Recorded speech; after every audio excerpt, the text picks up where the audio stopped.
please don't have foot fetish, but I have one tattoo here, which is a hand holding a peony.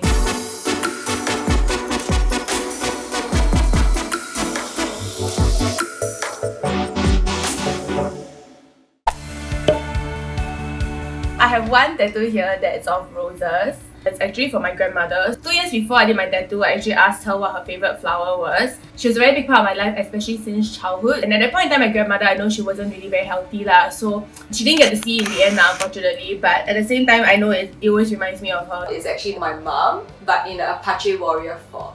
The design was actually inspired by a photo that I gave to my artist.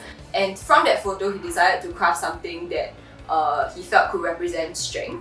And I wanted her to wear like eyeliner's kind of hat, because I feel that's what eyeliner's is. They protect, they guide, as well as they feed their cubs lah. And I think that is really truly who my mom is in a nutshell to me. Most of my tattoos are flash tattoos.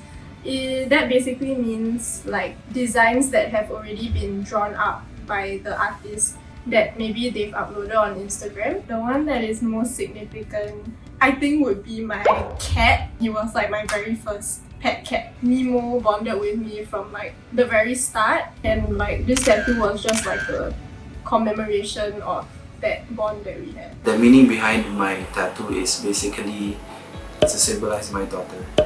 So my tattoo is a moon because my daughter's name is Luna. I like the city lights, I like the concrete jungle. It's also within the frame of aspect ratio of 16:9 because I do films and I plan on having like different other portraits around my arm that captures key milestones also of my life. I have a tattoo here that is flowers with a snake in the center. I actually got the snake separate from the flowers. Snakes are always on the ground, so to me that means staying grounded, and also because snakes always change or like shed their skin, right, it's kind of like embracing change. That was my meaning in my head, and that's what I tell myself to tell people. I just felt that the snake was a bit empty on its own, so I wanted to do like a floral bouquet behind it. At first I wanted to do a very travel inspired arm sleeve, so which is why the Mount Batur here, it signifies my first ever trip with my friends to Mount Batur a few years ago, when we went at a very wrong timing and got sunburned. So these tattoos, right, this dove connecting to the Mount Batur and some clouds, were designed by me, and I feel that I'm gonna design every piece that I do from now on because it sort of makes it really mine, you know what I mean? It is a coreopsis flower and it means to be always cheerful. So the other one, called the gladiolas flower, and it means having moral integrity and strength. Whenever like I feel sad or whatever, then I can just look down and remind myself of these values that I wanted to live by lah. Some people think it's a barcode, some people just think like I bought, then I like want to put numbers on my body. It's actually aperture and shutter speed combined into one design. The numbers though, they're actually my birth date numbers.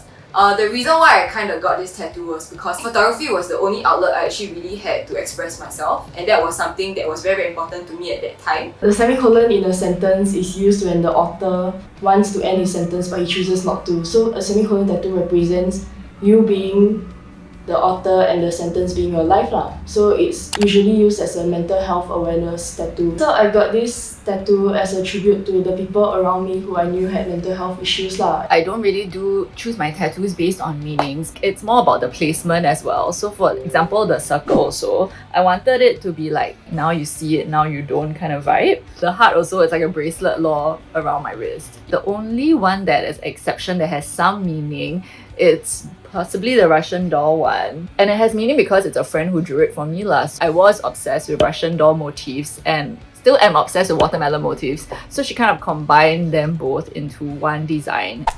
So how I actually found my artist was because he was the brother of my friend's boyfriend.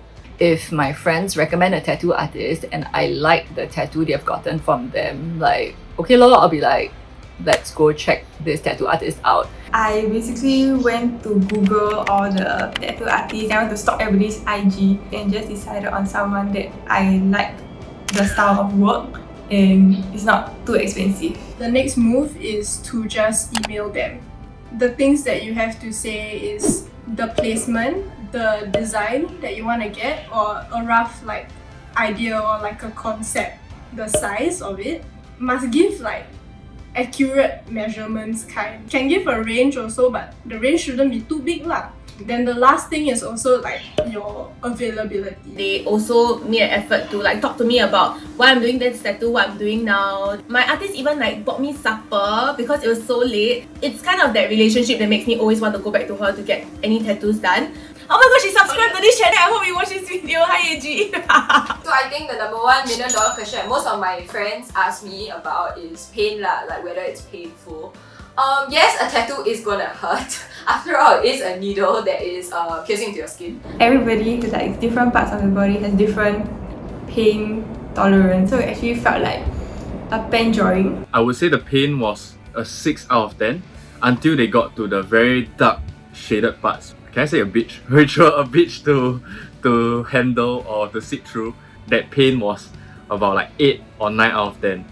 My entire body was sunburnt that day because the previous take I had an entire outdoor shoot under the sun. So the pain levels that I experienced was probably more than how it should have felt. If you pinch yourself, right, if this is more painful than you pinch here, right, then you know it's more pain already. So Jielin once told me this story when we were doing my arm lah. So she was gonna do a tattoo here, near the breastbone. She slept.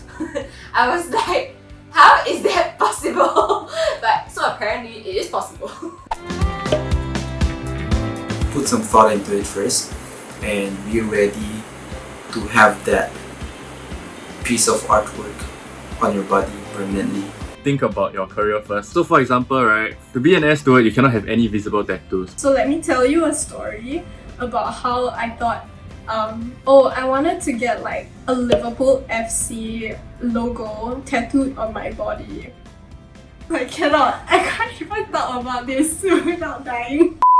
I'm in the process of getting this Apple tattoo removed. I've gone for 3 sessions already, and let me just tell you, it is way more painful than getting any of these tattoos done. Ensure that the tattoo artist that you pick, the kind of style that they're going for, kind of complements the design that you have in mind, so that they can definitely transfer their expertise into the consultation. And I think that really was very helpful for me when I decided to let Jielin do this piece. Now there's also a lot of people using the temporary tattoo, which I think is a very good way to see if you want this thing on your body or not. Your body is a blank canvas, and like whatever is on it, like scars or bruises or even tattoos, they're all like signs that you have lived. So I think that that's meaning in itself. So thank you guys for watching this video, and as you can tell, we are all at home filming because of the COVID-19 situation, so please bear with us. But at the same time, let us know in the comments down below what else you want us to film at home, and if you guys have any tattoo stories, feel free to leave it in a comment as well. And don't forget to like, share and subscribe. Bye bye!